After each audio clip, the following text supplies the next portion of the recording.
Hi hello guys, നമസ്കാരം. എല്ലാവരും തിരക്കാണെന്ന് അറിയാം. എങ്കിലും ഒരു 5 മിനിറ്റ് ഈ വീഡിയോ ഒന്ന് ശ്രദ്ധിച്ചിട്ട് പോവുക. വളരെ ഇമ്പോർട്ടൻ്റ് ആയിട്ടുള്ളൊരു മെസ്സേജാണ്. നമ്മളെല്ലാവരും ഇപ്പോൾ നമ്മുടെ ഫോണിൽ തന്നെ ഇതേപോലെ ഓൺലൈൻ പർച്ചേസുകൾ ചെയ്യാൻ വേണ്ടി ഏതെങ്കിലും ഒരു കമ്പനിയുടെ ആപ്ലിക്കേഷൻസ് ഒക്കെ ഡൗൺലോഡ് ചെയ്തിട്ട് നമ്മൾ വീട്ടിലിരുന്ന് തന്നെ നമുക്ക് ആവശ്യമുള്ള സാധനങ്ങൾ നമ്മൾ മൊബൈൽ വഴി പർച്ചേസ് ചെയ്യണം. അപ്പോൾ അതിപ്പോൾ ഏതെങ്കിലും ഒരു കമ്പനിയുടെ ആപ്ലിക്കേഷൻ ഡൗൺലോഡ് ചെയ്യുന്നു.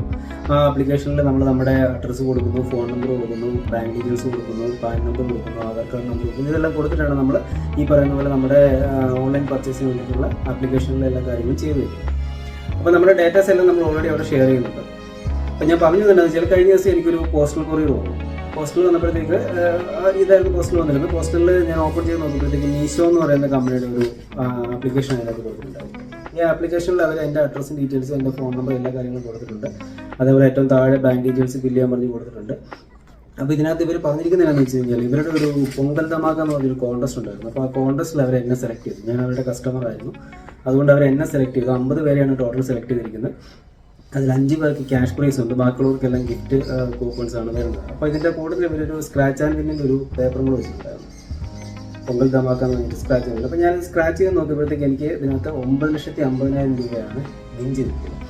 അപ്പോൾ നേരെ മറിച്ച് നമുക്ക് ആദ്യം തന്നിരിക്കുന്ന ഈ ഒരു ഫോമിൽ ടോൾ ഫ്രീ നമ്പർ ഉണ്ട്. അതിൽ ഞാൻ കോൺടാക്ട് ചെയ്യുമ്പോഴത്തേക്ക് ഒരു മലയാളിയാണ് ഫോൺ പിക്ക് ചെയ്തത്. പുള്ളി പറഞ്ഞ സാറേ ഇതേപോലെ സാറിന് ഇത്ര ലക്ഷം രൂപ പ്രൈസ് വിൻ ചെയ്തിട്ടുണ്ട്.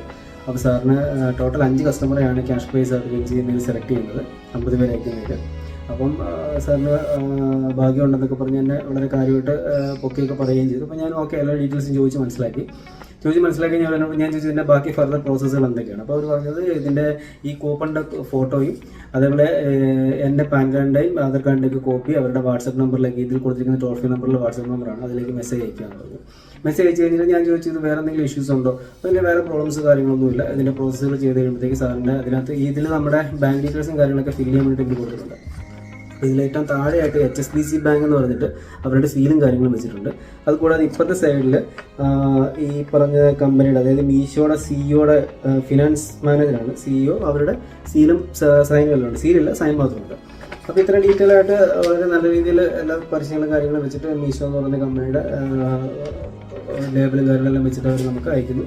നമ്മളിത് ഓപ്പൺ ചെയ്ത് നമ്മുടെ ഡീറ്റെയിൽസ് എല്ലാം നോക്കുമ്പോൾ എന്താണ് നമുക്ക് 9 ലക്ഷം രൂപ അല്ലെങ്കിൽ 10 ലക്ഷം രൂപ പ്രൈസ് കിട്ടിയിട്ടുണ്ട്. അപ്പോൾ നമ്മൾ നേരെ ഇവർ വിളിച്ച് നമ്മുടെ ഡീറ്റെയിൽസ് എല്ലാം ഷെയർ ചെയ്യും. അപ്പോൾ നെക്സ്റ്റ് സ്റ്റെപ്പ് ഇവർ ചെയ്യുന്നത്, നമ്മളിതിൻ്റെ പ്രോസസ്സുകൾ ചെയ്യുമ്പോഴത്തേക്കും നമുക്ക് DD ചാർജ് ഇത്ര രൂപ വേണ്ടി വരും.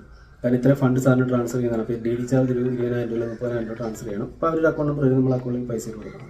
അത് ഈ ടാക്സ് എമൗണ്ട് ഇതിന് അടയ്ക്കേണ്ടി വരും. അത് കമ്പനി പേ ചെയ്തില്ല, സാർ തന്നെ പേ ചെയ്യണം. അപ്പോൾ ടാക്സ് എമൗണ്ട് ഇത്ര രൂപ കാൽക്കുലേറ്റ് ചെയ്തിട്ട് പറയും. ആ ടാക്സ് എമൗണ്ട് നമ്മൾ കൊടുക്കണം. അങ്ങനെ പല രീതിയിൽ നമ്മുടെ നിന്ന് പൈസ മേടിച്ച് കഴിഞ്ഞിട്ട് പിന്നീട് നമ്മൾ ഇവരെ കോൺടാക്ട് ചെയ്യുമ്പോൾ ചിലപ്പോൾ കിട്ടത്തില്ല. കാരണം ഞാൻ ഈ ഡീറ്റെയിൽസ് കിട്ടിയപ്പോൾ തന്നെ യൂട്യൂബിലും പലയിടത്ത് ചെക്ക് ചെയ്തപ്പോഴത്തേക്ക് ഒരുപാട് സ്ഥലങ്ങളിൽ പല ആൾക്കാർക്ക് 15 ലക്ഷം 20 ലക്ഷം ഒക്കെ അടിച്ചെന്ന് പറയുന്ന പ്രൈസ് കിട്ടിയിട്ട് പലർക്കും പേയ്മെൻറ്റ് കിട്ടിയിട്ടില്ല. പക്ഷേ പലരുടെ കയ്യിൽ നിന്ന് കാശ് പോയിട്ടുണ്ട്. അപ്പോൾ ഒരു 1000 പേർക്ക് അയക്കുമ്പോൾ ചിലപ്പോൾ അതിൽ 10 പേര് ഇതിന് റിപ്ലൈ കൊടുക്കും. ആ 10 പേർക്കായിരിക്കും ഈ പ്രോബ്ലം ഉണ്ടാകുന്നത്. അപ്പോൾ അതുകൊണ്ട് നിങ്ങൾ വളരെ കെയർഫുള്ളായിട്ടിരിക്കുക. നിങ്ങളുടെ വീടുകളിൽ ഇതേപോലെ ഈ പറയുന്ന കൊറിയർ വരും, പോസ്റ്റിൽ വരും. അത് ഓപ്പൺ ചെയ്ത് കഴിയുമ്പോൾ നിങ്ങൾക്ക് സ്ക്രാച്ച് ആണെങ്കിൽ ചിലപ്പോൾ 10 ലക്ഷം 20 ലക്ഷം രൂപ പ്രൈസ് കിട്ടിയിട്ടുണ്ടാവും. പക്ഷേ നിങ്ങൾ ഇതിൽ നമ്പറിൽ വിളിച്ച് കഴിയുമ്പോഴത്തേക്ക് അവർ വളരെ നീറ്റായിട്ട് കാര്യങ്ങൾ സംസാരിക്കും. നിങ്ങളെ ഇങ്ങോട്ട് വിളിക്കില്ല, നമ്മൾ അങ്ങോട്ടായിരിക്കും വിളിക്കുന്നത്. കാരണം നമുക്ക് 10 ലക്ഷം രൂപ കിട്ടുന്നതല്ലേ. അപ്പോൾ നമ്മളൊരു 50,000 രൂപ അങ്ങോട്ട് കൊടുത്താലും കുഴപ്പമുണ്ടാകത്തില്ല. അതുകൊണ്ട് നിങ്ങൾ വളരെ ശ്രദ്ധിക്കുക. നിങ്ങളുടെ വീടുകളിൽ പേരൻസിനോടും ബാക്കിയുള്ളവരോട് എല്ലാവരും പറയുക. കാരണം എല്ലാവരും ഓൺലൈൻ പർച്ചേസ് ചെയ്യുന്നത് കൊണ്ട് പല തട്ടിപ്പുകൾ നടക്കുന്ന ഒരു കാലമാണ്. അതുകൊണ്ട് വളരെ ശ്രദ്ധിക്കുക. ഓൺലൈനിലെ ആപ്ലിക്കേഷൻ നമ്മൾ യൂസ് ചെയ്യേണ്ടതല്ല. പക്ഷേ യൂസ് ചെയ്യുമ്പോൾ നമ്മുടെ ഡീറ്റെയിൽസ് കൊടുക്കാതിരിക്കാൻ പറ്റില്ല. കാരണം നമുക്ക് ഫണ്ട് ട്രാൻസ്ഫറിങ് കാര്യങ്ങളെല്ലാം ചെയ്യേണ്ടതാണ്. പക്ഷേ ഇത് അവിടുന്ന് പല ആൾക്കാർ പല രീതിയിൽ നമ്മുടെ ഡേറ്റാസ് എടുത്തുകൊണ്ട് പോകുന്നുണ്ട്. അപ്പോൾ അതുകൊണ്ട് നിങ്ങൾ വളരെ കെയർഫുള്ളായിട്ടിരിക്കുക. വീടുകളിലുള്ളവരോടും ഇപ്പം പലരും പല സ്ഥലങ്ങളിൽ ജോലി ചെയ്യുന്ന ആൾക്കാരായിരിക്കും, വീട്ടിലെ പേരൻസൊക്കെ മാത്രമേ കാണുള്ളൂ. അപ്പോൾ അവർക്ക് ഇതേപോലത്തെ സാധനങ്ങൾ വരുന്നുണ്ടാവും, അവർക്ക് അറിയത്തില്ലായിരിക്കും. അപ്പോൾ എന്ത് കാര്യങ്ങളുണ്ടെങ്കിലും വളരെ ഡീറ്റെയിൽ ആയിട്ട് അങ്ങോട്ടും ഇങ്ങോട്ടും കാര്യങ്ങൾ സംസാരിച്ചിട്ട് ഇതിൻ്റെ ബാക്കി പ്രോസസ്സുകൾ ചെയ്യാവുള്ളൂ. അതേപോലെ കയ്യിൽ നിന്ന് കാശ് അങ്ങോട്ടിട്ട് കൊടുക്കാതിരിക്കുക. പിന്നെ OTP കാര്യങ്ങൾ ഷെയർ ചെയ്യുമ്പോൾ അതൊന്നും കൊടുക്കാതിരിക്കുക. കാരണം OTP കഴിച്ചിട്ടായിരിക്കും ഒരു ബാക്കി പ്രോസസ്സുകൾ ചെയ്യുന്നത്. ഞാൻ എന്തായാലും ഈ ആളിനെ വിളിച്ച കാര്യങ്ങളെല്ലാം വോയിസ് റെക്കോർഡ് എടുത്ത് സെറ്റ് ചെയ്ത് വെച്ചിട്ടുണ്ട്. ബാക്കി നമുക്ക് നോക്കാം എന്താവുന്നുള്ളത്. ഓൾമോസ്റ്റ് എല്ലാ കാര്യങ്ങളും നിങ്ങളുടെ അടുത്ത് ഷെയർ ചെയ്യുന്നുണ്ട്. അപ്പോൾ ഇത് മാക്സിമം ആൾക്കാരുടെ കൈകളിലേക്ക് എത്തിക്കുക. നിങ്ങൾ കെയർഫുള്ളായിട്ടിരിക്കുക. Okay, thank you.